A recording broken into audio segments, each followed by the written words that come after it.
A very good morning to all of you, and welcome to yet another edition of Wealthwise with Edelweiss. Today we have with us Mr. Jeevan Patra. He is currently managing investments in a well-known family office. Mr. Patra has been conversant with the equity market for a decade and has been investing in small caps and mid caps successfully with around 45% CAGR return. He has completed mechanical engineering from IIT Kanpur and is also a CFA charter holder. As you all are aware, that market is undergoing a recovery phase of sorts.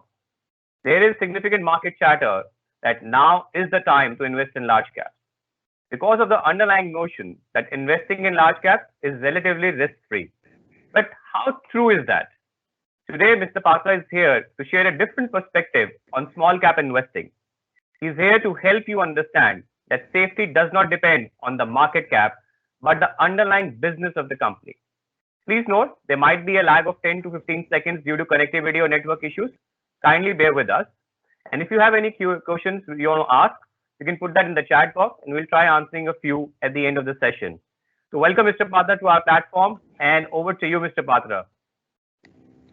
Good morning, everybody. This is Jeevan. So before I start the session, this is a standard disclaimer. This is purely knowledge sharing session with no buy or sell recommendation on any stock. I may be owning the stocks that may be discussed during the session. Agenda for today's session is I'm going to give a different perspective on the small cap investing. Large cap equal to safety is false. The safety depends on nature of underlying business and not the market cap. I'm going to share some of the learning, some of my experience from my past investing career in last 10 years. This is not the session to explain how to select the company. So I just want to put the expectations right. So this is not going to be the session to explain how to select the company, but I'm going to just give you some learnings about the small cap investing. The flow will be like this. So I'm going to share a different risk perspective with you. We are going to talk about what makes a multi-bagger. We will discuss few things to remember while small cap investing. We will talk a little bit on the portfolio approach, and then I leave with the future theme. So what is a risk? Technically speaking, risk is defined as a variation of the stock price about its mean. So risk is basically the volatility in the stock price. But when I see fundamentally, risk is, I define risk more fundamentally. So instead of stock price, I'll replace it by the stock earnings. So if the sales of the company or the margins of the company or the earnings of the company is more volatile, then the company will be more risky. So in my words, risk is basically the volatility of the stock earnings rather than stock price. And let me explain it further.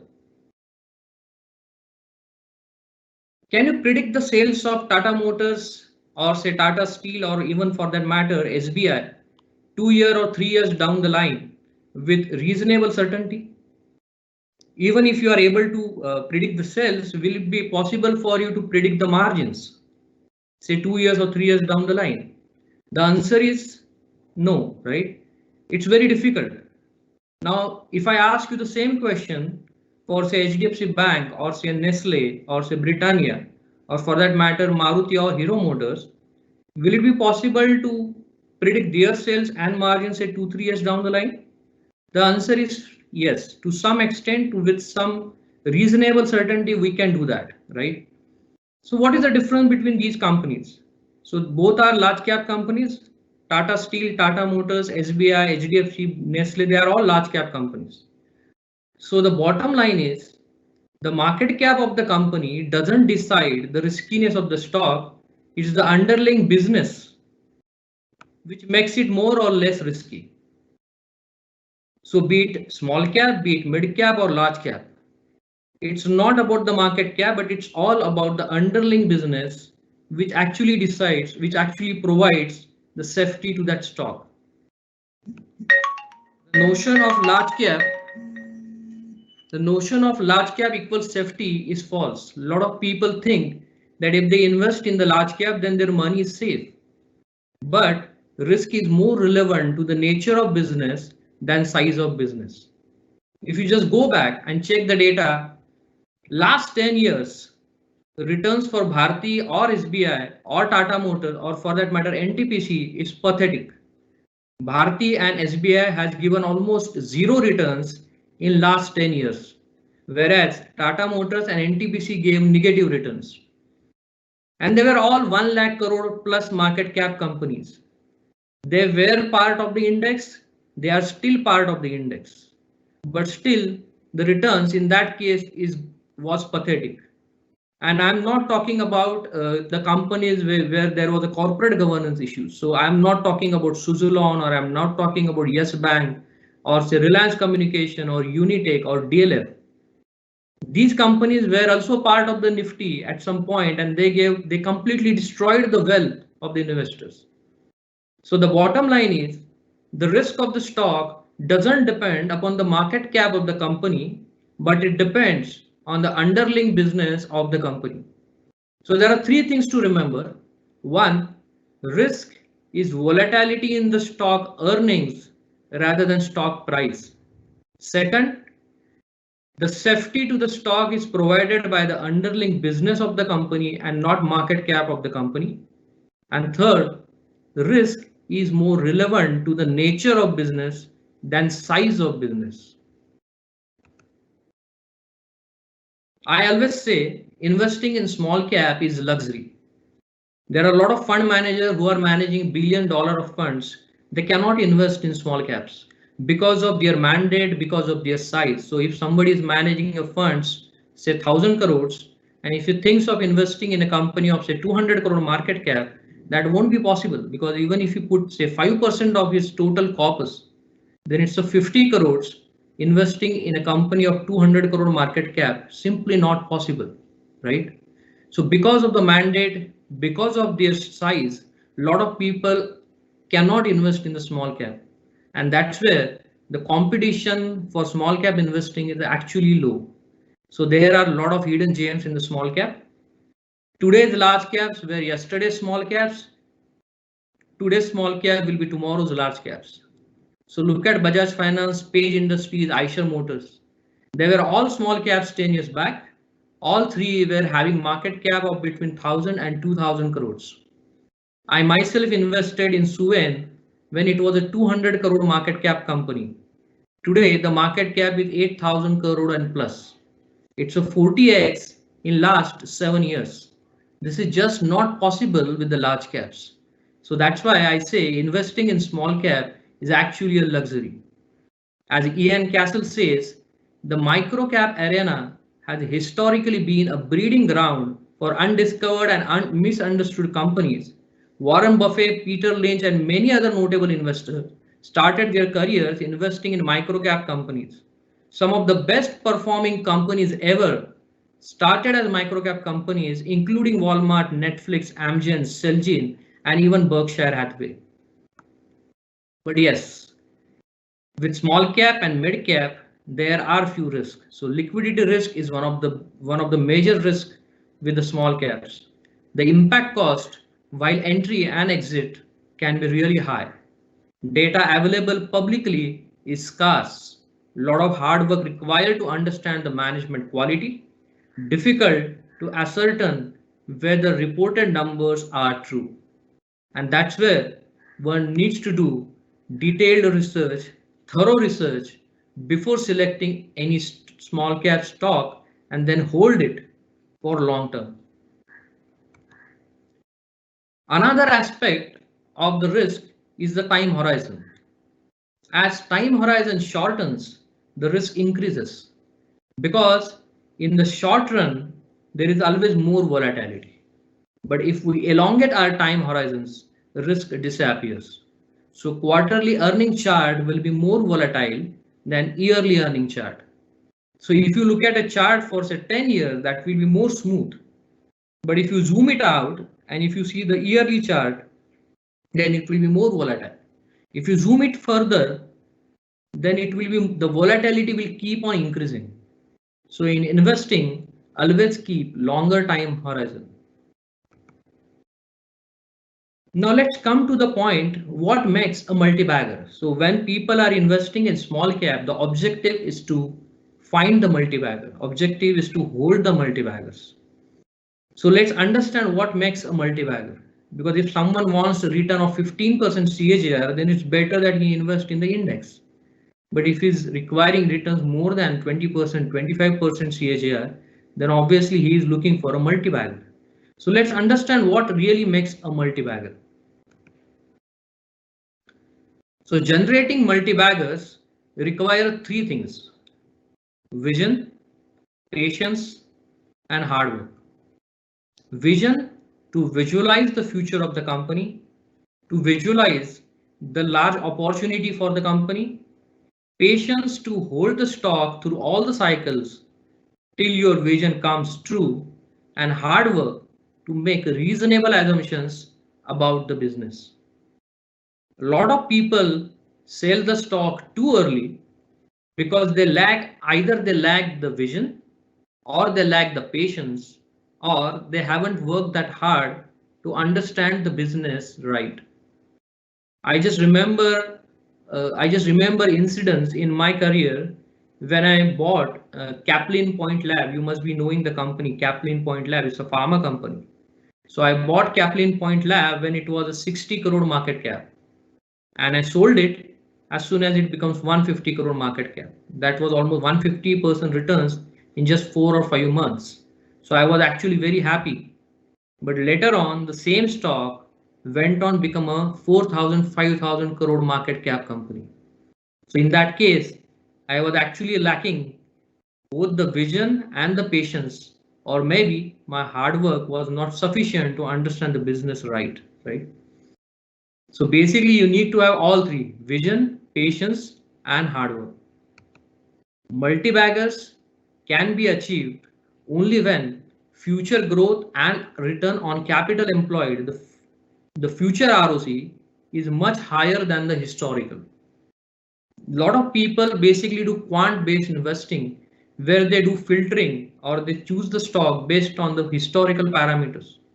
Like they will look at the last 5 years CAGR of earnings, they will look at last 5 years ROC, and based on that, they basically invest. That's called quant-based investing. But in that case, what happens is all the historical data is already priced in. It's already there in the price of the stock. So if you want to find the multi-bagger, then it's not the historical numbers which is important. It's more the future numbers which are important.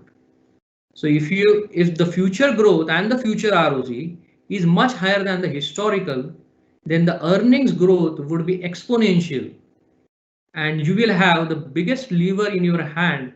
That's the PE expansion. That's a price earning multiple expansion.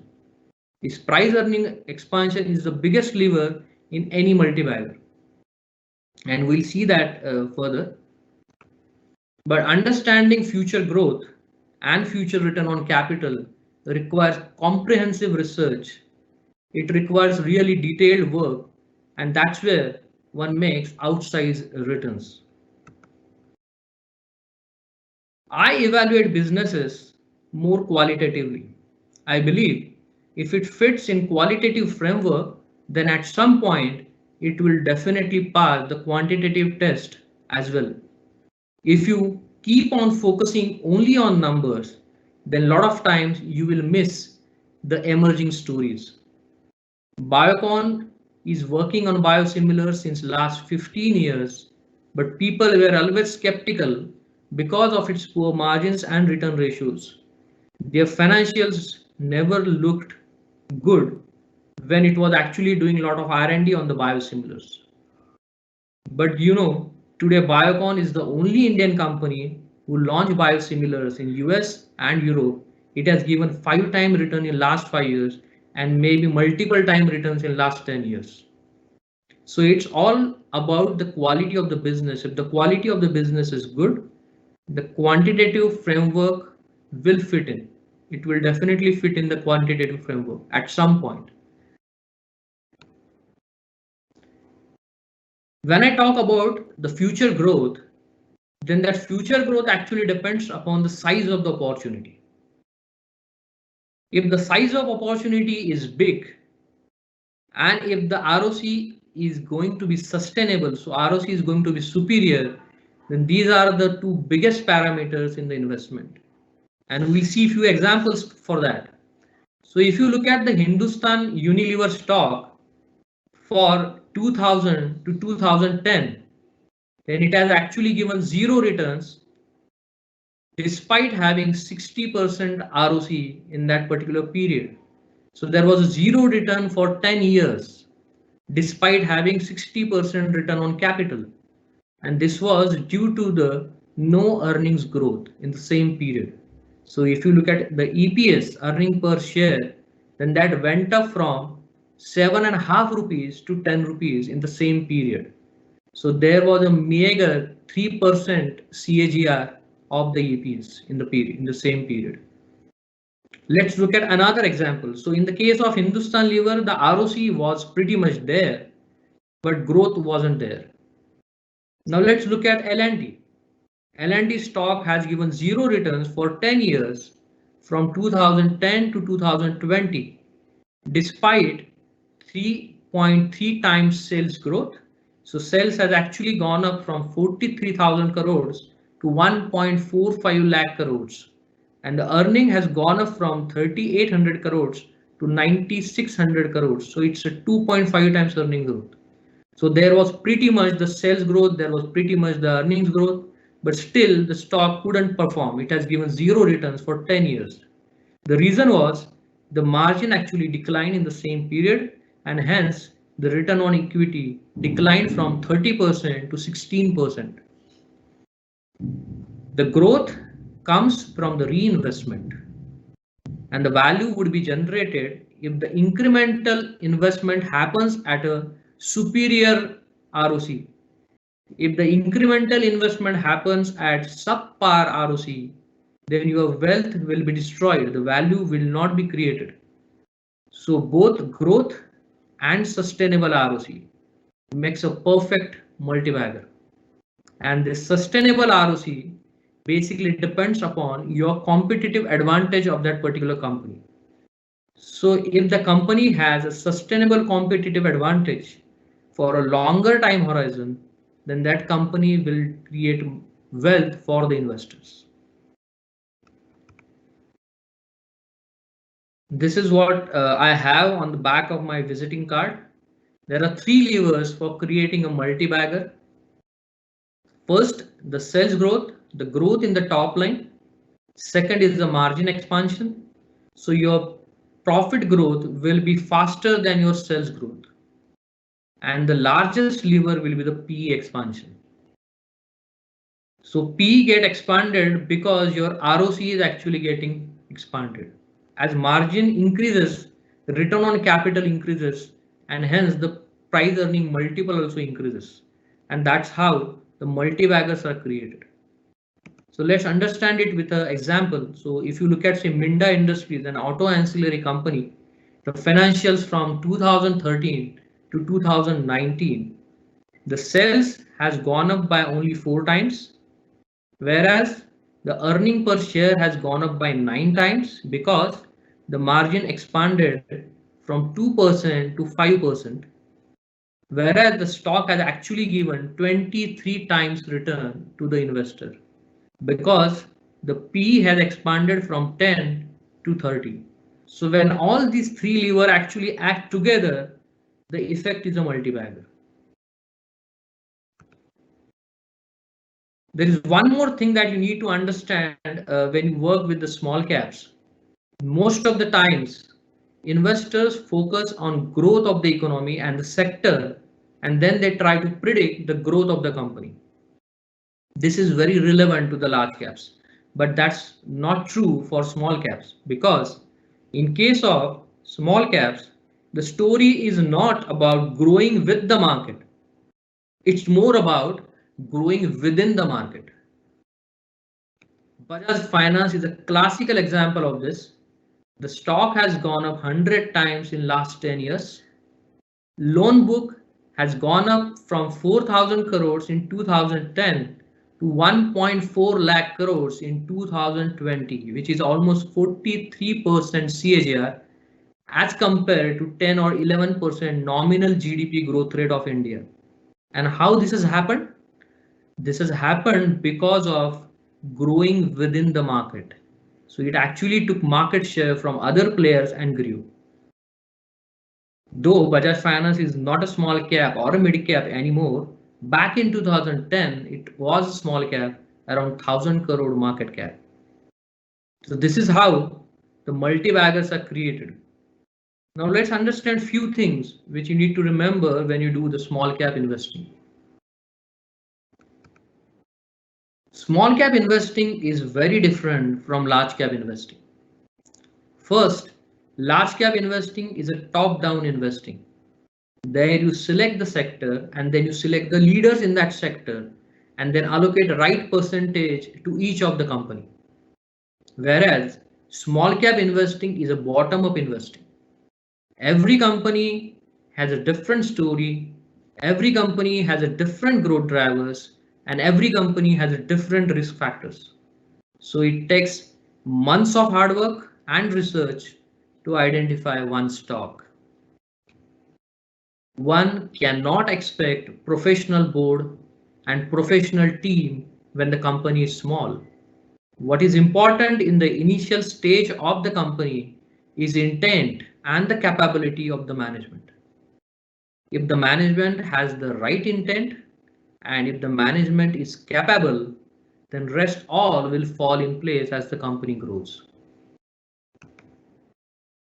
This is very important. Don't get anchored to your entry price. A lot of time what happens is if someone buy the stock at say rupees 100 and if it becomes 200, then people think that the stock has already doubled. Let's book half and keep the half. But that's not how you will create the multi-baggers. At every price, you need to think independently of your entry price. So even if at 200 you think the story is still intact, the hypothesis is still intact, ride it with courage. You can even add more at that particular price so that you can create a multi-bagger returns. For example, I invested in Suven Pharma. I'm taking the same example again. So I invested in Suven Pharma when it was a 200 crore market cap company. I invested in the same company when it was a 1500 crore market cap. I invested again when it was a 2000 crore market cap. And the last time I entered in the stock was when it was a 3000 crore market cap company. Right now it's combined Suven Pharma and Suven Life. The combined market cap is around 9,000 crores. So if your hypothesis is intact, you should actually keep adding the stock because more time you spend with the company, your learning also compounds. So you know more about the company than others on the street. So obviously, since I'm invested in the Suven since last 7 or 8 years, my understanding about the business would be much better than majority on the street. And that's my competitive edge when I invest in the Suven, right? So that's what works in your favor. So always don't get anchored to your entry price. That's not how you will create the multi-bagger returns. It's very difficult to find 8 or 10 new opportunities every year. You should be lucky if you can find 1 or 2 multi-bagger opportunities in a year. So don't churn every year. A lot of people have they always believe in their trading abilities. They have overconfidence in their trading abilities and they have the habit of churning the portfolios. Please don't churn your portfolio every year. It's not about only booking the profit. You also need to deploy that money again in the new opportunity, and it's very difficult to get the equally attractive opportunity every time. So getting 1 or 2 opportunities in a year is very good. So don't do trading. It sucks away your time. It sucks away your energy and mental peace. It kills your rational thinking. Investing compounds both wealth and wisdom about the business. So invest your energy and time into learning about the business. More time you will spend with the company, your learning will also compound. There are very few times when one gets best management, best business at the best price. And when you get it, play big. So that's these kind of opportunities are rare and they comes once in a year or 2 years. So don't shy away from allocating big when it comes. So I'm just taking two examples here. So I'm invested in Laurus since last 3 years. I'm invested in Suven since last 7 or 8 years. So in March 2020, when Laurus was available at one-time price to sales, when Suven was available below 10-time price multiple, that was the time to allocate big to these stories. You can see what has happened post that. So they have given both have given 4x or 5x returns post that. So these kind of opportunities are very, very rare. It's very rare to get the best management and best business at the best price. Whenever it happens, go big. We'll just talk a little bit on the portfolio approach. So last but most important in portfolio return is the allocation. So it's all about allocation that basically decides your portfolio returns. Statistics says allocation play bigger role in portfolio performance than selection. So ultimately, it's the portfolio return which matters and not how individual stock performs. People typically have the habit of bragging about their few multi-baggers. They only talk about one or two multi-baggers in their portfolio and they never talk about their portfolio returns. But it's the portfolio return which is actually important. So if you are allocating least to your best performing stock and if you are allocating highest to your worst performing stock, then the portfolio returns will be pathetic. I could deliver 45% annual returns for the portfolio for last 8 years only because of the right allocation to high conviction ideas. Secondly, superior results in small cap investing can be achieved only by having concentrated portfolios. As Warren Buffett says, diversification may preserve wealth, but concentration builds wealth. So if you want to build the wealth, it's a concentrated portfolio. You need to go for concentrated portfolio of 8 to 10 or 10 to 12 stocks. A lot of people have the habit of keeping 30 or 40 stocks in the portfolio to diversify their risk, but it only diversifies the return. It doesn't diversify the risk. The optimum number of stocks in a portfolio to have the diversification benefit is 18. Beyond that, diversification doesn't give any benefit to your portfolio. So in my view, 10 or 12 stocks in the portfolio should do wonders.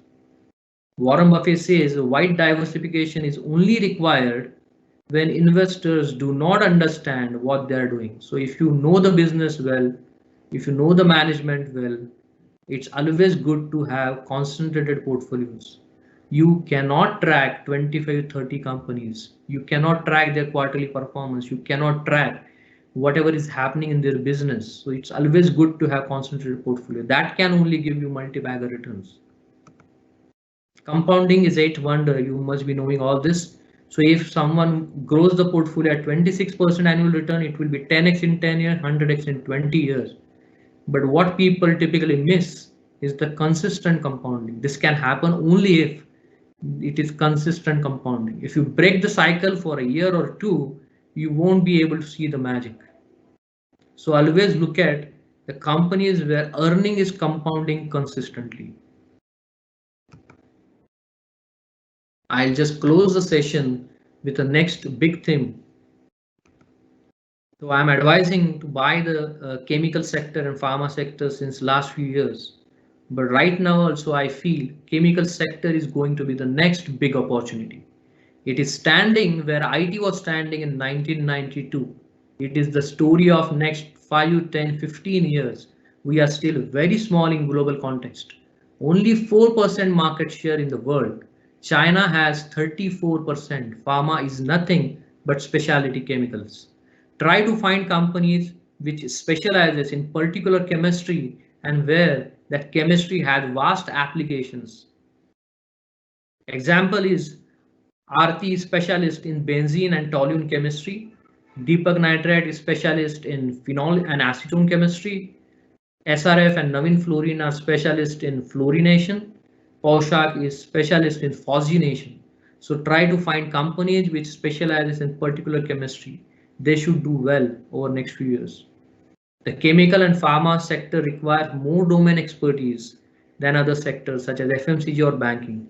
You need to work really hard to understand these businesses since every company is a different story.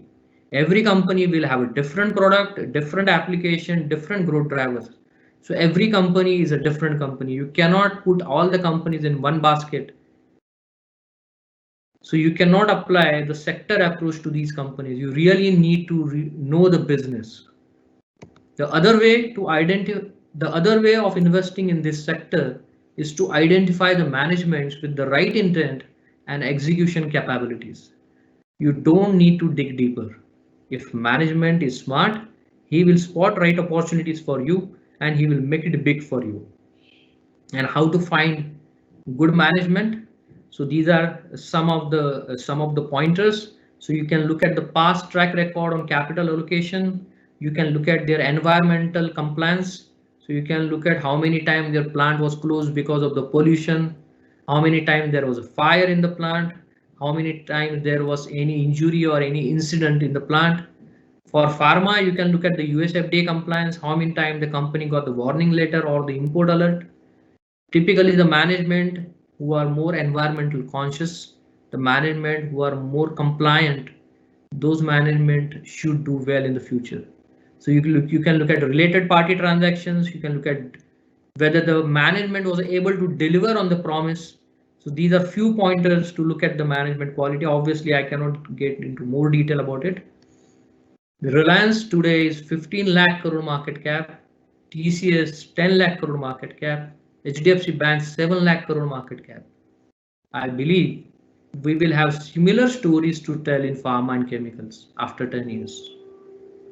So with this, I'll end my session, just leaving you with one thought, two things that define you, your patience when you have nothing. So whenever market is low, you have nothing is going in your favor, be patient. And when everything is good and your all stock going good, then you need to be humble. That's the way to make money in the market. Thanks a lot. Over to you, moderator. Thank you so much, Mr. Yeah, thank you so much, Mr. Patra. I think very insightful. And we have quite a few questions which we have lined up, and we'll take some of the questions now. We'll begin with the first one from Mr. Govind Rajan. He's saying how to find multi-bagger stock. I think that got addressed. The second part of the question says, what are parameters to check as a retail investor, and how long one needs to wait for multifold returns to happen? Okay, so for retail investors, first thing I want to tell is you actually need to put in a lot of time. If you don't have that much time to put in, then I would say that you should actually go for some advisor or for mutual funds, the small cap or mid cap funds, because small cap investing really requires a lot of time. You need to put in a lot of time. You need to really study hard the business. If you're not able to put in that time, I think you should go for the advisor or the mutual funds. Thank you so much. Moving on to the next question. Several investors are skeptical about investing in the market considering the volatility right now. How should they consider investing in small caps? And you suggested about the mutual funds right now. Any other suggestions you have for the as I said, you should not be focusing on the market price volatility. Try to focus on the earnings volatility. If the earnings of the particular company is stable, if they are able to give good earnings, if the earnings is compounding, then you don't look at the stock price. Stock price will remain volatile for a long time. But if the earning is going to come, then stock will perform ultimately. Thank you. In your presentation, you talked about the chemical sector and the pharma sector. Any other specific sector which can be considered in investing from your side? So IT could be another big sector in next 10 or 15 years, just because of the digital transformation that's happening, that's underway.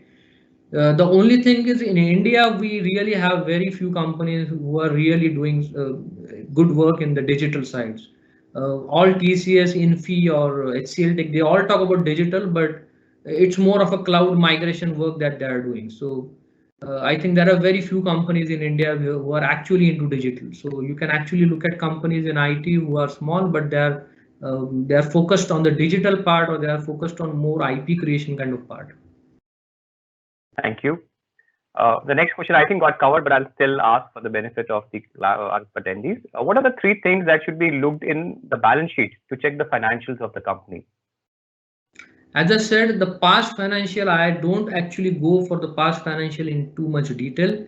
I basically try to understand quality of the business more than the quantitative analysis. Because if the past numbers are good, they are already reflected in the price. So how will you get the multi-bag? So if you study well and if you are able to find the future ROC, and that can come only through the research. So if you are able to find future ROC and future growth rate, then only you will be able to find the multi-baggers. So I would say it's all about the future parameters, which basically the stock discount. So if you recently saw that web series, like the 1992 scam, right? That's very popular nowadays. So there Harshad Mehta talks about the replacement theory, right? So he basically says that if somebody wants to value say ACC, then he basically says how much money it will require for the new ACC to come, and that's how he basically analyzed the stocks, right? So that's a replacement theory, but there are a lot of flaws in that. So people, you cannot actually look at historical how much investment you have made in the company to arrive at the valuation. Market is always discount the future. They always discount the future cash flows, right? So this replacement theory actually ignores the competition that might come in the future. It ignores what margins or what kind of competitive intensity will be there in the market. So I think one needs to look at the history. One needs to ignore the historical and look at the future. The competition, like in in technology sector, the competition can come very fast, right? Just look at the example of Nokia. If you have done the valuation of Nokia based on the replacement cost, you would have gone hugely wrong, right? So I think it's all about the future potential, the future ROC, future growth rates. Got it. Thank you so much. Moving on to our next question, says, from an ideal portfolio perspective, how much percentage would you recommend allocating to the small cap companies? Okay, so as I said, it's irrelevant whether it's small cap, mid cap, or large cap. It's all about the business. So you can invest all 100% in the small cap. It just depends upon the size of your portfolio, and it also depends upon your liquidity requirements. So if you think that you don't need money for say next 3 year, 4 year, you can put that money in the small cap, because obviously the liquidity risk is there in the small cap. So even if you choose right businesses, the liquidity risk does remain with the small cap. So if you are okay putting 3-4 years, you don't need the money, you can put it in small cap. But obviously it's all about business. It's not about the market cap. Fantastic. Finding the right business to invest. Moving on to the next question, it says, which sector should be avoided right now? It's actually asked from a small cap, but I'll actually keep it general and say, from investing perspective, what is your view on that? Okay, so I basically last 10 years, I always avoided the sectors like cement, steel, infrastructure, PSU banking, because I feel that these are the sectors where you cannot predict the earnings, right? The earnings are more volatile, so obviously those businesses become more riskier. So these are the sectors I still will avoid, and I will keep avoiding even in the future. Got it. Thank you so much, Mr. Patra. Moving on to the next question, we have a question from Mr. Nagaraju. He's asking, in our Indian market, there are a lot of small cap companies. What is the first level to filter to pick these stocks?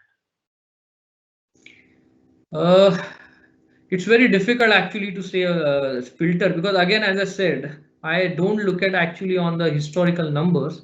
So it's more of, you can go by the sector approach. So you can choose a sector which you think is going to perform better in the future. And in that particular sector, you can then filter out the companies based on their products, the application of their products. And you can look at the capex is one part that you can actually look at. So if some company is doing the capex, I think that's a company to look at, because unless and until company sees better future, it doesn't do the capex, right? So I think capex is one of the filter you can use. Got it. Thank you so much, Mr. Patra. We have next question from Mr. SK. He's asking, how to research about promoters' intent and the capabilities, especially in this That actually comes with the experience only. That can come only with the experience. So it's very subjective. But as I said, so capital allocation is one of the factors that you can look at. The compliance with the environmental compliance or the regulatory compliance is another factor that you can look at. Just to give you some example, I don't want to be any company specific, but still, since he has asked the question. So if I'm looking at say chemical sector, the Gujarat Fluorochemical, at one point Gujarat Fluorochemical was actually doing very well. But if you look at their capital allocation decisions, they have put in a lot of money in the Inox wind. The company actually destroyed a lot of wealth. So allocating your money in the unrelated businesses, right? That's one of the red flag for me. The another factor is, as I said, in chemical, just look at how many times they got the notice from the pollution board. How many times they got some incident, the fire incident or some hazardous incidents in the factory. For pharma, you can look at how many times they got the warning letter or import alert. So these are few things that you can actually see. These are the red flags when you see the company. Very interesting points you raised, and thank you for sharing that. Moving on to our next question, we have a question from Mr. Patel. Very relevant, actually. It says, how do we stay invested in company even in bad times? As you mentioned, perfect combination for a multi-bagger is growth and ROC expansion. But many companies, growth remains subdued in short term, and they after few years has shown growth. Like you give an example of L&T and other examples. So what is your view on that, sir? So as I said, if the company has the right qualities, if the business has the right qualities, then the growth will come. So even if, so as I said, it's growing within the market. So it's not growing with the market. In small cap, we always talk about growing within the market. So even if the economy is not doing well, even if the sector is not growing, these companies typically grow by taking the market share of existing players, and that's how you need to look at the companies. So even in the bad time, these are the companies which will actually perform. So as I said, don't focus on the stock price, focus on the stock earning. I think that's the bottom line. Thank you so much. There's someone who's asking actually your view on the telecom sector. Yeah, so I'm actually negative on the telecom sector. Right now, it may be turning positive because there is going to be duopoly market or maybe 3-player market. So obviously they will do very well. So right now, if you ask me, I'm positive on the sector, but in last few years, I never invested in the telecom just because the competition was fierce. There is a lot of upfront investment needed for the sector. So you need to actually invest first and then so revenues are back-ended and investments are front-ended. So that's one of the reasons why I don't like telecom. But today, if you ask me, telecom should do well because one, obviously there are only few players remaining in the market. Secondly, the digital is going to take very well in the next few years. So telecom should actually do very well because everyone will need data. So data consumption is going to be big. But I would say you should stick with say Reliance only because I think the leader takes away all. So I think that should happen. Thank you so much. There are quite a few questions on the corporate governance piece. How do you get that taken care in this small cap sector perspective? Yes, so that's where I said. So look at the capital allocation on the unrelated businesses. There are a lot of companies where the promoter actually invest in their sister concerns. They invest in most of those people have some real estate business, so they invest in the real estate. They have some 10 12 other companies which you can see in the annual report in the related party transactions. So these are the few things where you can actually find out whether the promoter is really focused on his business or not. If he has 10 other companies, obviously he cannot focus on his core business. He is more interested in other business and creating wealth for himself than for the shareholders. Thank you. I think very valid point what you raised. We have one question which says, should we choose low P or high P stocks? Don't actually focus on the PE multiple. At times PE may look high, but if the future growth is going to be good, then that PE will be justified in the next 1 or 2 years. So don't look at the PE. I would say look at first the business. If business is good, then you should not shy away giving a higher multiple to that particular business. So it's very subjective. PE multiple is very subjective. No one would have thought that Page Industry would have traded at 90 PE multiple in 2018, right? So P multiple is very subjective.